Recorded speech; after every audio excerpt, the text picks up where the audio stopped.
நன்றி, வணக்கம். நன்றி அன்பரசன், நன்றி. அடுத்ததா களக்காடு சத்தியவாகீசர் கோயில் ஓவியங்கள், ராமாயணம் காட்சி தேர்வுகளும் பக்கமும் அப்படின்ற அந்த கட்டுரையை எழில்முருகன் அவங்க அறிமுகப்படுத்துவாங்க.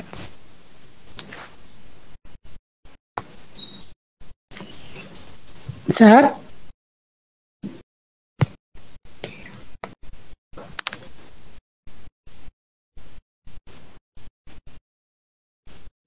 எழில்முருகன் சார், ஒரு நிமிஷம் மேம்.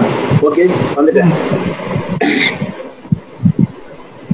மணற்கேணி ஆய்வுதலின் 48வது இதழ் குறித்த ஆய்வு வட்டம் நிகழ்வினை சிறப்புடன் நடத்தி வரும் மணற்கேணி ஆய்வுதலின் ஆசிரியர் ஐயா ரவிக்குமார் அவர்களுக்கும் மற்றும் இதன் இணை துணை ஒருங்கிணைப்பாளர்களுக்கும் இந்த நிகழ்வின் தொடக்க கட்டுரைகளை அறிமுகம் செய்து வைக்கும் ஆய்வாளர்களுக்கும் இந்த இணையவழி ஆய்வு வட்டம் நிகழ்வில் காதுகளை செம்மைப்படுத்தி கருத்துக்களை உள்ளீடு செய்ய காத்திருக்கும் அறிஞர்கள், கலைஞர்கள், ஆய்வாளர்களுக்கும் இந்த நிகழ்வின் ஒரு அங்கமாக எழுத்தாளர் ஆய்வாளர் தேன்மொழி அவர்களின் ஆய்வு கட்டுரையான களக்காடு சத்தியவாகீசர் கோவில் ஓவியங்கள், ராமாயணம் காட்சி தேர்வுகளும் கதை உருவாக்கமும் என்ற கட்டுரையின் அறிமுக வாய்ப்பை நல்கிய நல்ல உள்ளங்களுக்கும் என் பணிவான முதல் வணக்கம். ஆய்வாளர் முனைவர் தேன்மொழி அவர்கள் தஞ்சை தமிழ் பல்கலையில் சிற்பத்துறையில் முனைவர் பட்டம் பெற்றவர்.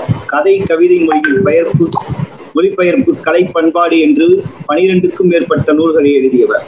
தமிழ்நாடு முற்போக்கு எழுத்தாளர் சங்கம், பாரதிதாசன் பல்கலைக்கழகம் ஆகியவற்றையும் சேர்த்து பல்வேறு விருதுகளை பெற்றுள்ளார். மேலும் அவரை இந்திய அளவில் சிறந்த எழுத்தாளர்கள் ஒருவராக இந்தியன் எக்ஸ்பிரஸ் நாளேடு இவரை தேர்ந்தெடுத்துள்ளது. மணற்கேணி ஆய்வதலின் மதிப்புறு இணையாசிரியராகவும் உள்ளார். இவரின் ஆய்வு தெரிவுகள் அத்தனையும் அசாத்தியமானது. அவரின் மிகுந்த தேடலின் விளைந்த ஆய்வு கருத்துக்களை நெறிமுறை பெறலாது கலைப்பசி உள்ளோர்க்கு தன் உரைநடை வாயிலாக உளம் நிறைய செய்யும் அசாத்திய திறமை கொண்டவர். இவரின் களக்காடு சத்தியவாகீஸ்வரர் கோயில் ஓவியங்கள் என்ற இந்த ஆய்வு படைப்பானது ராமாயணத்தின் 6 காண்டங்களையும் 118 படலங்களையும் உள்ளடக்கிய ஒரு இதிகாச தொகுப்பில் எத்தனை பாடல்களுக்கு லாபகமாக இடவரையை வரையப்பட்டுள்ளது, காட்சி இடம்பெற்றுள்ள சுவர் அமைப்பு, காட்சி தேர்வுகளின் முன்னின்ற சவால்கள் உள்ளிட்டவையும் பார்த்து பகுத்து தொகுத்து சொல்லியிருக்கும் சான்று மிக அழகு. இவரின் ஆய்வு கட்டுரையில் முதலாவதாக அறிமுகத்தில் நாயக்கர் கால கலை விரிவாக்கம் என்பது முதலில் கட்டட கட்டுமான விரிவாக்கமாக அமைந்து பின்பு சிற்பங்கள் நோக்கி நகர்ந்து அதன் பிறகுதான் அது ஓவியத்தை எட்டியிருக்க முடியும் என்கிறார். பிறகு நாயக்கர் கால கலைகளில் கட்டட அமைப்பும் சிற்பங்களும் புத்துருவாக உருவாக்கப்பட்டு வந்துள்ளன. புதிய அமைப்புகளாக கட்டடங்களும் சிற்பங்களும் உருவாக்கப்பட்டதன் கூடவே முன்பாக இருந்த கட்டட அமைப்பை சிதைக்காமல் அவற்றை மாற்றங்களுக்கு உட்படுத்தி புதியவற்றை உருவாக்கி வந்துள்ளனர். ஆனால் தஞ்சாவூர் பிரகதீஸ்வரர் கோயில் போன்று ஒரு சில சோழர் கால ஓவியங்களின் மீது இடம்பெற்றுள்ள நாயக்கர் கால ஓவியங்கள்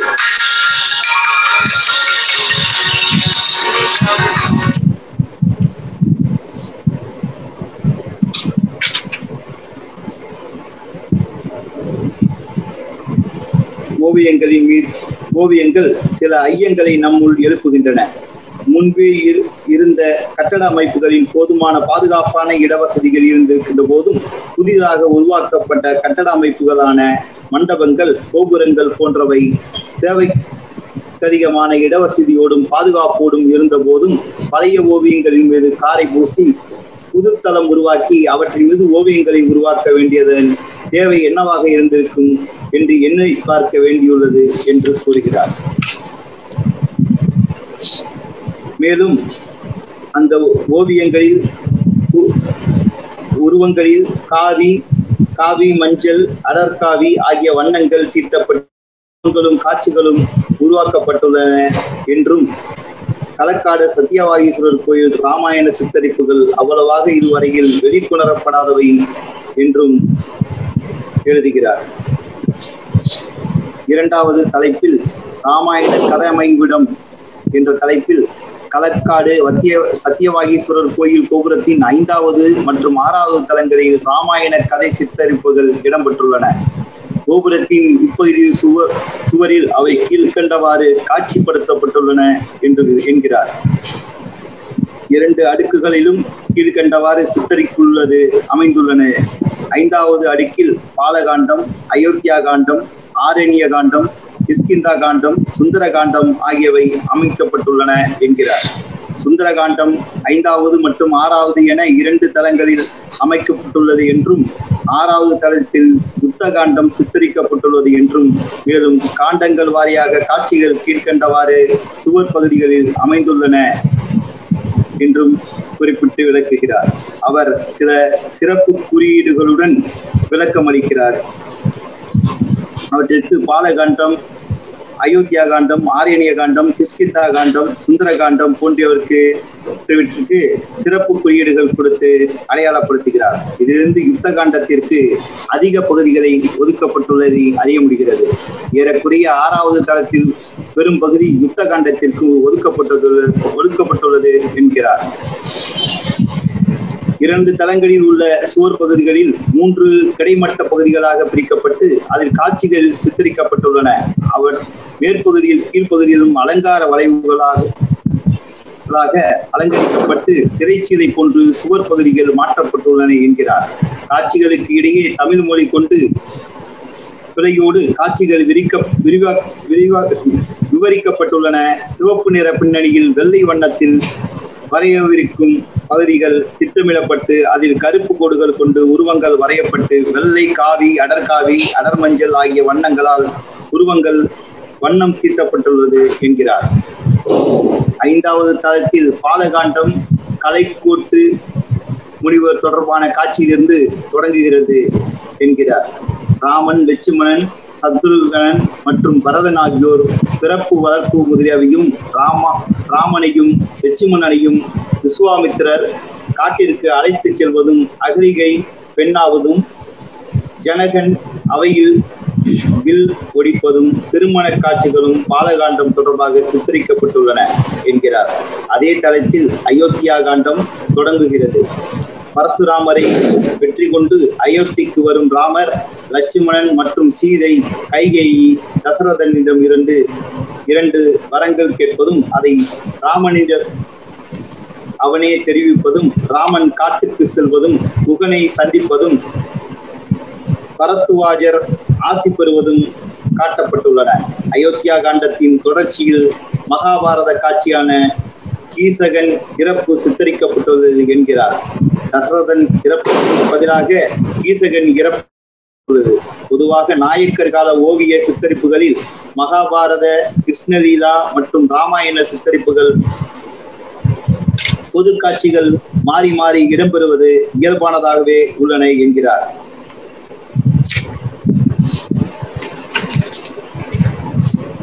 இவ்வாறாக ராமாயண காட்சிகளை பட்டியலிட்டு அவர் மிக சிறப்பாக கூறியுள்ளார். மேலும் காண்டங்களை பாலகாண்டம், அயோத்தியா காண்டம்,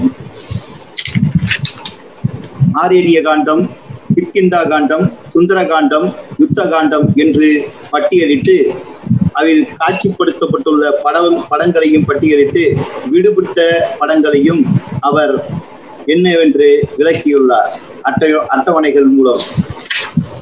மேலும் காட்சி தேர்வுகளும் கதை உருவாக்கமும் என்ற தலைப்பில் ராமாயணம் என்பது 6 காண்டங்களையும் 118 படலங்களையும் கொண்டு விளங்குகிறது. களக்காடு சத்தியவாகீசர் கோயில் ராமாயண சித்தரிப்புகளில் எத்தனை காண்டங்களும் படலங்களும் பயன்படுத்தப்பட்டுள்ளன என்பதை காண்போம் என்றும், பின்னாளில் பொருள் புரிதலுக்காக உரையாசிரியர்களால் உருவாக்கப்பட்ட படலங்களுக்குள் பிரிவுகளாக அமைக்கப்பட்டிருக்கும் பொருளடக்கங்கள், அந்த பொருளடக்கங்கள் கொண்டுள்ள காட்சிகள் இங்கு எவ்வாறு தேர்வு செய்யப்பட்டு பயன்படுத்தப்பட்டுள்ளன என்பதையும், கதையை தொடர்ச்சியாக கொண்டு செல்வதில் இவற்றின் பங்களிப்பையும் இங்கு விரிவாக நோக்குவோம் என்று கூறி, பாலகண்டத்தில் 23 படலங்கள் உள்ளன. அவற்றில் 8 படலங்களில் இருந்து காட்சிகள் சித்தரிக்கப்பட்டுள்ளன என்று விரிவாக கூறுகிறார். அவற்றில் படலம் 5 கையடை படலம், அகிலிடை படலம், கார்முக படலம், எழுச்சி படலம், எதிர்கொள் படலம், கடிமண படலம், பரசுராம படலம் ஆகிய 8 படலங்களிலிருந்து காட்சிகள் சித்தரிக்கப்பட்டுள்ளன. அயோத்தியா கண்டத்தில் 13 படலங்கள் உள்ளன. அதில் 4 படலத்திலிருந்து காட்சிகள் தேர்வு செய்யப்பட்டு சித்தரிக்கப்பட்டுள்ளன. கைகேயி சூழ்வினை படலம், நகர்நீங்கு படலம், குகப்படலம், கங்கைகான் படலம் ஆகிய 4 படலங்கள் தேர்வு செய்யப்பட்டுள்ளன. ஆரணிய காண்டத்தில் 13 படலங்கள் உள்ளன என்றும் சூர்ப்பனகை படலம், கரண்வதை படலம், மாரீசன் வதை படலம், ராவணன் சூழ்ச்சி படலம், சடாயு உயிர் நீத்த படலம் ஆகிய 5 படலங்கள் காட்சிப்படுத்தப்பட்டுள்ளன என்றும் அவற்றில் ஒவ்வொரு படலங்களிலும் எவ்வளவு ஓவியங்கள் உள்ளது என்பதையும், கிட்கிந்தா காண்டத்தில் 16 படலங்கள் உள்ளன என்றும் அதில் வாலி வதை படலம், அரசியர் படலம், நாடவிட்ட படலம், மகேந்திர படலம் ஆகிய 4 படலங்களிலிருந்து காட்சிகள் தேர்வு செய்து சித்தரிக்கப்பட்டுள்ளன என்றும், சுந்தரகாண்டத்தில் 14 படலங்கள் உள்ளன. கடல் தாவு படலம், ஊர்தேடு படலம், காட்சி படலம், உருக்காட்டு படலம், சூடாமணி படலம், பொழில் இருத்த படலம், பாசப்படலம், பிணிவிட்டு படலம், இலங்கை எரியூட்டு படலம், திருவடி தொழு படலம் என 10 படலங்கள் காட்சிப்படுத்தப்பட்டுள்ளன என்றும், வீடனன் அடைக்கல படலம், சேது பந்தன படலம், ஒட்டுக்கேள்வி படலம், இலங்கைக்கான் படலம், முதற்போர் புரி படலம், கும்பகர்ணன் வதைப்படலம், நாகபாச படலம், மருத்துமலை படலம், நிகும்பலை யாகப்படலம், இந்திரசித்தி வதைப்படலம், ராவணன் சோகப்படலம், ராவணன் வதைப்படலம், மீட்சி படலம், திருமுடி சூட்டு படலம், விடை கொடுத்து படலம் என 17 படலங்கள் தேர்வு செய்யப்பட்டு காட்சிப்படுத்தப்பட்டுள்ளன என்றும், யுத்தகாண்டத்தில் மொத்தம் 39 படலங்கள் என்றும், மொத்தம் 48 படலங்களிலிருந்து காட்சிகள் தேர்வு செய்யப்பட்டு இராமாயண கதை உருவாக்கம் நிகழ்ந்துள்ளதை அறிய முடிகிறது என்றும், படலங்கள் ஒவ்வொன்றும் வெவ்வேறு எண்ணிக்கையில் பொருளடக்கங்களை கொண்டுள்ளன. பொருளடக்கங்கள் ஒன்றிற்கும் மேற்பட்ட காட்சிகளை கொண்டதாக உள்ளன. சத்தியவாகீசர் கோயில் இராமாயண காட்சிகள் பாலகாண்டத்தின் திரு அவதார படலத்திலிருந்து தொடங்குகிறது. திரு அவதார படலத்தில் 50 பொருளடக்கங்கள் அடங்கியுள்ளன என்றும் ஆய்வாளர் கூறுகிறார். இவற்றில் கீழ்கண்ட சில பொருளடக்கங்கள் மட்டும் தேர்வு செய்யப்பட்டு அவற்றின் குறியீடுகள் கொடுக்கப்பட்டு பகுதிகள் காட்சிப்படுத்தப்பட்டுள்ளன என்று எழுதுகிறார். கலைக்கோட்டு முனிவனின் வரலாற்றை வசிட்டன் வரைத்தல், கலைக்கோட்டு முனிவனை அழைக்க தயரதன் உரோமபதன் நாட்டுக்கு செல்லுதல், உரோமபதன் தயரதனை எதிர்கொண்டழைத்து உபசரித்தல், கலைக்கோட்டு முனிவனை தயரதன் விருப்பப்படி அயோத்திக்கு அழைத்து வருதல், ரோமபதன் கூறல், ரோமபதன் வேண்ட கலைக்கோட்டு முனிவன் மனைவியுடன் அயோத்திக்கு புறப்படுதல், தயரதன் முனிவனுடன் அயோத்தியை அடைதல், முனிவன் 12 திங்கள் வேள்வி ஏற்றி மகவு அருள் ஆகுதி வழங்குதல், வேள்வி தீயில் பூதம் எழுந்து சுதை நிகர் பிண்டத்தை தரையில் வைத்து மறைதல், முனிவன் பிழைத்தபடி தயரதன் தம் மனைவியர் மூவருக்கும் பிண்டத்தை பகிர்ந்து அளித்தல், தேவிமார் மூவரும் கருவுறுதல், கோசலை வயிற்றில் திருமால் அவதரித்தல், கைகேயி மைந்தனை பெறுதல், சுமித்திரை இருமகவு ஈன்றல், புதல்வர் பிரிந்ததை சேடிமார் தயரதனிடம் தெரிவித்தலும், தயரதன் புனல் படித்து தானம் செய்த பின் குழந்தைகளை பார்த்தல், ராமன், பரதன், லக்குவன், சத்ருகன் என 4 பெயர் வைத்தல், வசிட்டன் கல்வி கற்பித்தல், படைப்பயிற்சி ஆகியவை வரையறுக்கப்பட்டுள்ளன. கார்முக படலம் 17 பொருளடக்கங்களை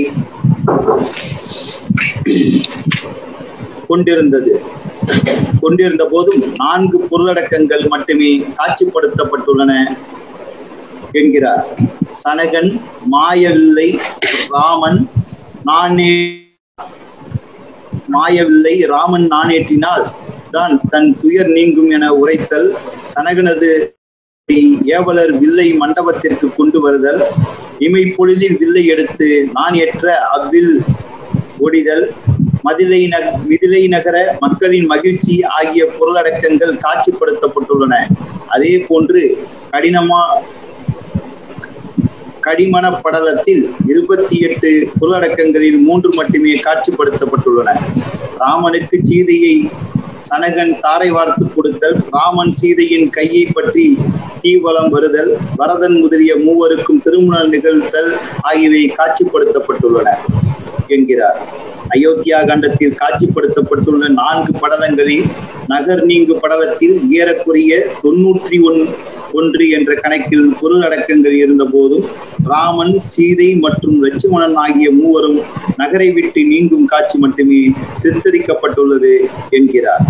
ஆரண்ய காண்டத்தில் ராவணன் சூழ்ச்சி படலத்தில் 17 பொருளடக்கங்கள் இருந்த போதும் ராவணன் பர்ணசாலையோடு சீதையை எடுத்து இயக்குதல் என்ற ஒற்றை காட்சி சித்தரிக்கப்பட்டுள்ளது. இதனுள் சடாயு உயிர் நீர்த்த படலமும் இணைந்து கொடுக்கப்பட்டுள்ளதை காட்சிகளின் தன்மையில் தனியே காண்போம்.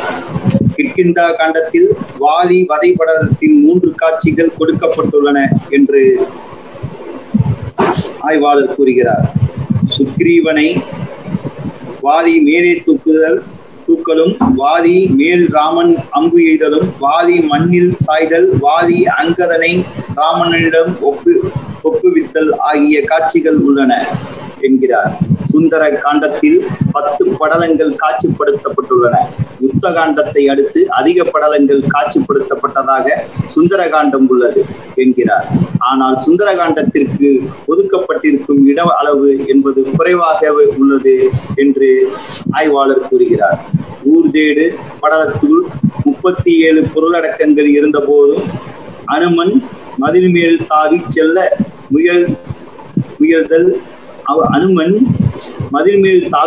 முயல்தல், இலங்கை மாதேவி அனுமனை தடுத்தல், அனுமனும் இலங்காதேவியும் உரையாடுதல், இலங்காதேவியின் சிந்தனை இருவரும்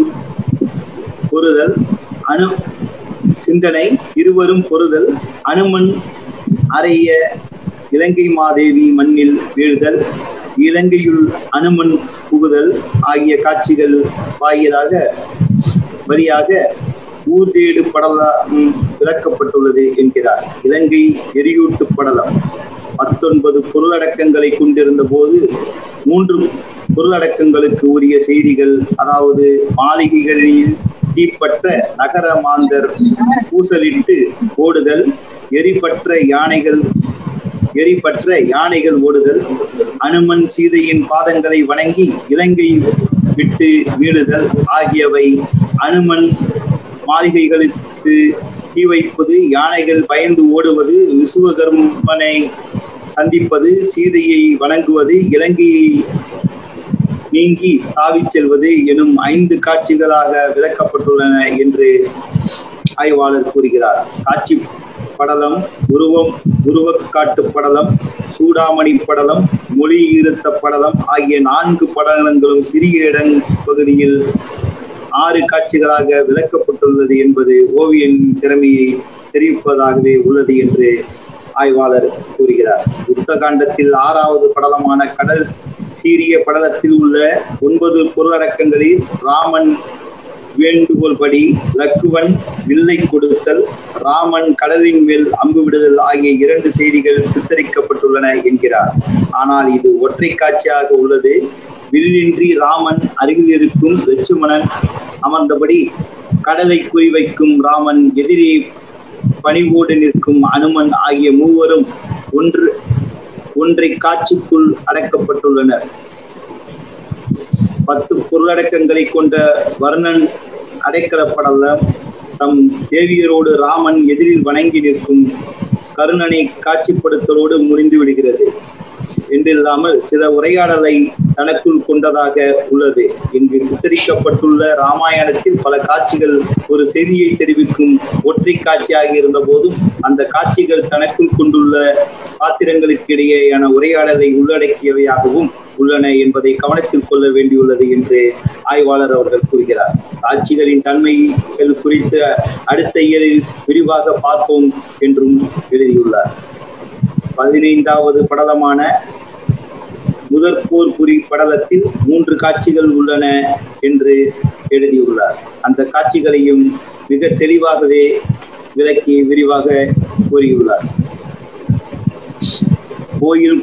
அந்த கோயில் கோபுரத்தின் உட்பகுதி என்பது இயற்கை அழிவிலிருந்து பாதுகாக்கப்பட்டதாகவும் பொதுமக்கள் எளிதில் அணுக முடியாத இடமாகவும் இருக்கும் என்பதாலேயே கோபுரத்தின் உட்பகுதி தேர்வு செய்யப்பட்டுள்ளது என்றும் கோயிலின் அன்றாட நடைமுறைகளிலிருந்தும் கோபுர பகுதி சற்று அந்நியப்பட்டதாக உள்ளது என்றும் எழுதியுள்ளார். களக்காடு சத்தியவாகீஸ்வரர் கோயில் ராமாயண காட்சிகள் ராமாயணத்தின் மையம் கருத்தை தெளிவாக எடுத்தியம்பக்கூடியதாக உள்ளன. மேலும் சுருக்கமான சித்தரிப்புகளான இல்லாமல் விரிவான சித்தரிப்புகளின் வழியாகவே தெரிவிக்கப்பட்டுள்ளன.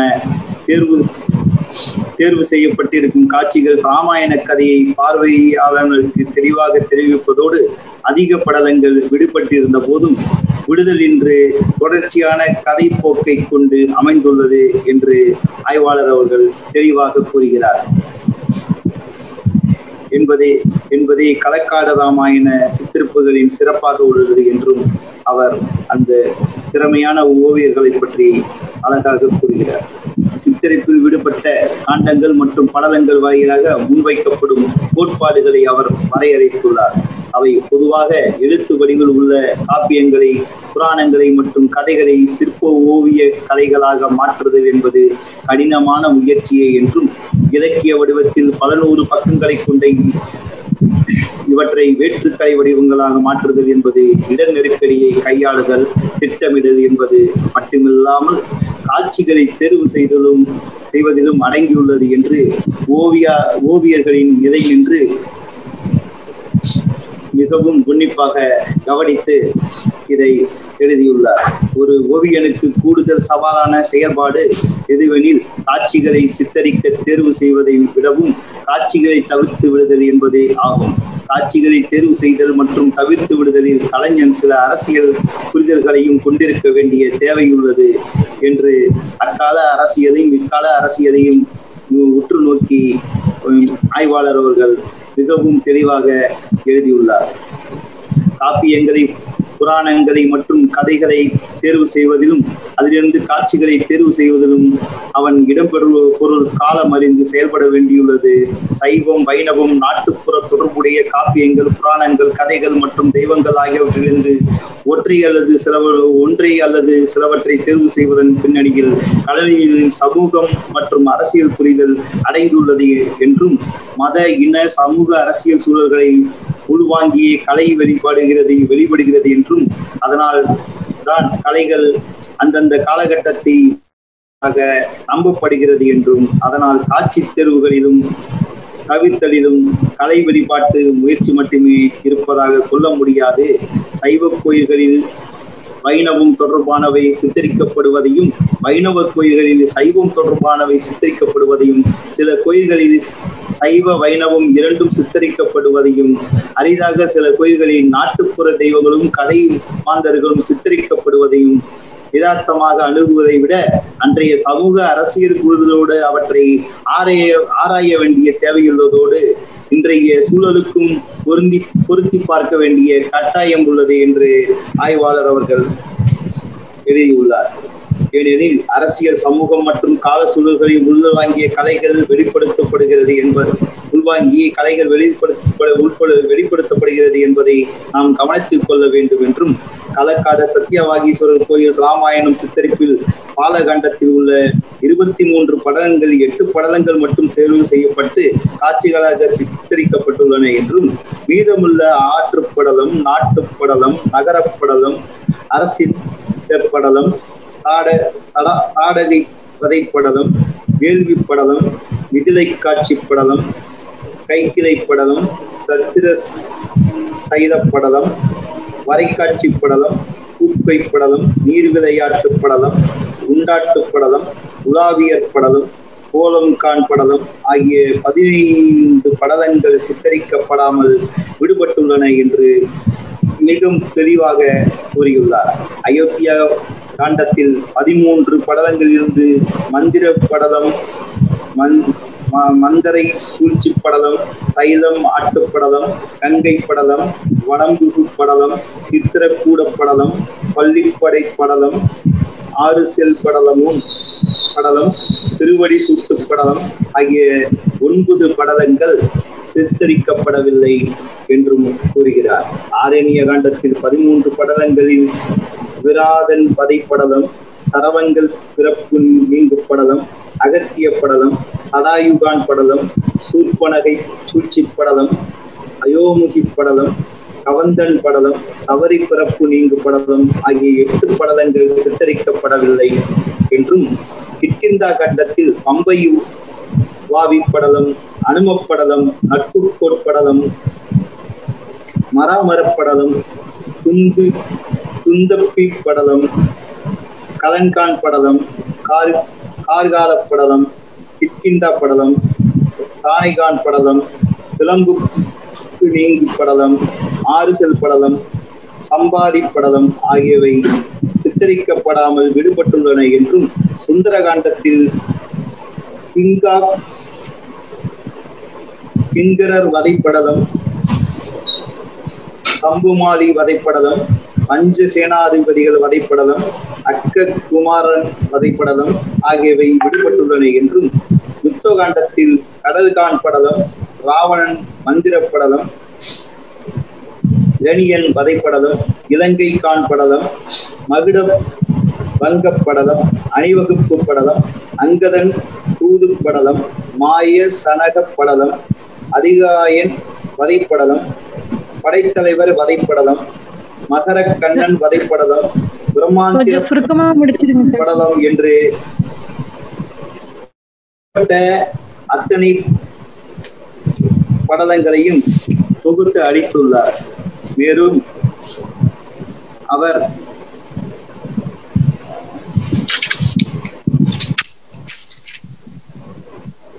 சித்தரிக்கப்பட்டுள்ள காட்சிகளும் அவற்றின் தன்மைகளும் என்ற ஒரு தலைப்பின் கீழ் களக்காடு ராமாயண சித்தரிப்பு கதையை முழுதாக வெளிப்படுத்துவதில் வெற்றி பெற்றுள்ளன என்று கூறுவதன் பின்னணியில் தேர்வு செய்யப்பட்ட காட்சிகளுக்கு மட்டுமல்லாது விடுபட்ட காட்சிகளுக்கும் முக்கிய பங்குள்ளது. காட்சிகள் தேர்வுகளும் அவை சித்தரிக்கப்பட்ட முறையும் முழுமையான காப்பிய வெளிப்பாட்டை வெற்றிகரமாக செயல்படுத்துகின்றன. இங்கு தேர்வு செய்யப்பட்டுள்ள காட்சிகள் கதை போக்கை நகர்த்தி செல்வதையும் தாண்டி சில சிறப்பு தன்மைகளையும் கொண்டுள்ளன. இவை ஓவியனின் திறமைக்கான எடுத்துக்காட்டாக அமைகிறது என்றும் கூறுகிறார். மேலும் இந்த ராமாயண கதையின் கதை நாயகனாக மட்டுமே அவரை ஒரு முக்கிய பிரமிப்புடன் பார்க்கும் நோக்கோடு காட்சிகள் அமைக்கப்பட்டுள்ளது. அவரை சிறுமைப்படுத்தக்கூடிய அளவிலோ அவருக்கு முக்கியத்துவம் இல்லாத காட்சிகளையோ முக்கியமாக தவிர்த்திருக்கிறார்கள் என்ற கருத்தையும் அவர் முன்வைக்கிறார்.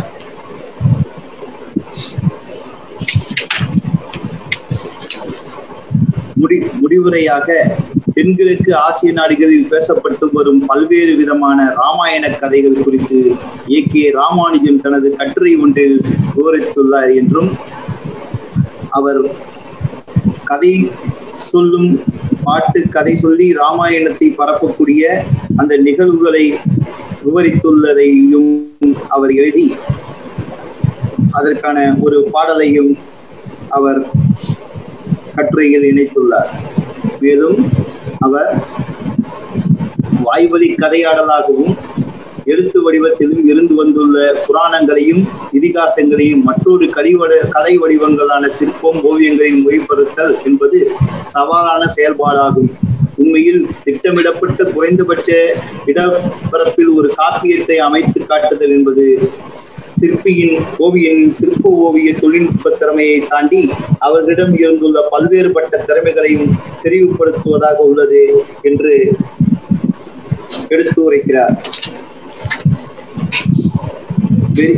அவர் மேலும் சொல்லும் போது, அதாவது பெரிய அளவில் இருக்கக்கூடிய எழுத்து வடிவிலான ராமாயண மக்களிடம் வாய்வழி கதைகளாக பேசப்பட்டு வந்துள்ளது. ஆனால் ராமாயணத்தை பொதுவெளியில் மக்களிடம் குறைந்த நேரத்தில் அதே சமயம் அதன் முக்கியத்துவம் குறையாமல் தொடர்ச்சி அற்று போகாமல் கொண்டு செல்வதற்கு பயன்படுத்தப்பட்ட வடிவமே இங்கு காட்சிப்படுத்தப்பட்டுள்ளது என்பதை உறுதியாக சொல்ல முடிகிறது என்றும், இதில் காண்டம் படலம் என்பதை தகர்க்கப்பட்டு காப்பிய நாயகன் ராமனின் அடுத்தடுத்த நகர்வுகள் தொடர்பான பகுதிகள், அதாவது காப்பிய தலைவன் ராமன் தொடர்புடைய மக்களிடம் புழக்கத்தில் இருந்த நன்கு அறியப்பட்ட கதை பகுதிகள் கோர்க்கப்பட்டு களக்காடு ராமாயணம் உருவாக்கப்பட்டுள்ளது. கதை பகுதிக்குள் இடம்பெறும் காட்சிகளுக்கு தேவையான கதாபாத்திரம் குறித்தும் சூழல் குறித்தும் மிகச் சரியான தகவல்கள் எழுத்து வடிவ பிரதிகளிலிருந்து உள்வாங்கி காட்சிப்படுத்தப்பட்டுள்ளது என்றும் அறிய முடிகிறது என்று கட்டுரையாளர் கூறுகிறார். மேலும் ஒவ்வொரு காண்டமும் தனியாக திட்டமிட்டு குறிப்பிட்ட சுவர் பரப்புக்குள் சித்தரிக்கப்படாமல் ஒரு சுவரில் தொடங்கி அடுத்த சுவரில் முடிந்து இன்னொரு காண்டம் அங்கிருந்து தொடங்கி மற்றொரு சுவரில் முடிவதாகவும், இத்தனை தன்மை காண்டங்களை அடிப்படையாக வைத்து திட்டமிடலும் இடப்பகிர்வும் நிகழவில்லை என்பதை தெரிவிக்கிறது என்றும், இதே கருத்தை படலத்திற்கும் பொருத்தி பார்க்க முடிகிறது. படலங்கள் திட்டமிட்டு பிரித்து காட்டப்படாமல் கலந்து விரவி கிடப்பதை காண முடிகிறது. ஓவியம் தனக்குள் மக்களுக்கும் அறிமுகமாகி இருந்த தலைமுறையாக மரபு வழி கடத்தி வரப்பட்ட ராமாயண காட்சிகளுக்கு தேவையான அடிப்படை தகவல்களையும் எழுத்து பிரதிகளிலிருந்து பெற்று காட்சிப்படுத்தப்படுத்து, அதே சமயம் கதையின் நூலிலை அருந்து விடாமல் கதையை வெளிப்படுத்துவதிலும் கலைஞன் வெற்றி பெற்றுள்ளான் என்பதை களக்காடு சத்தியவாகீஸ்வரர் கோயில் ராமாயணம் சித்தரிப்புகள் கம்பீரமாக வெளிப்படுத்திக் கொண்டிருக்கின்றன என்று ஆய்வாளர் தென்மொழி அவர்கள் கூறுகிறார். ஆய்வேட்டை அமைப்பதற்காக அவர்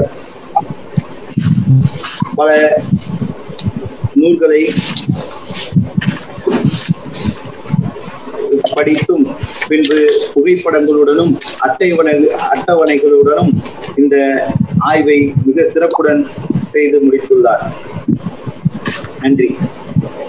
நன்றி சார்.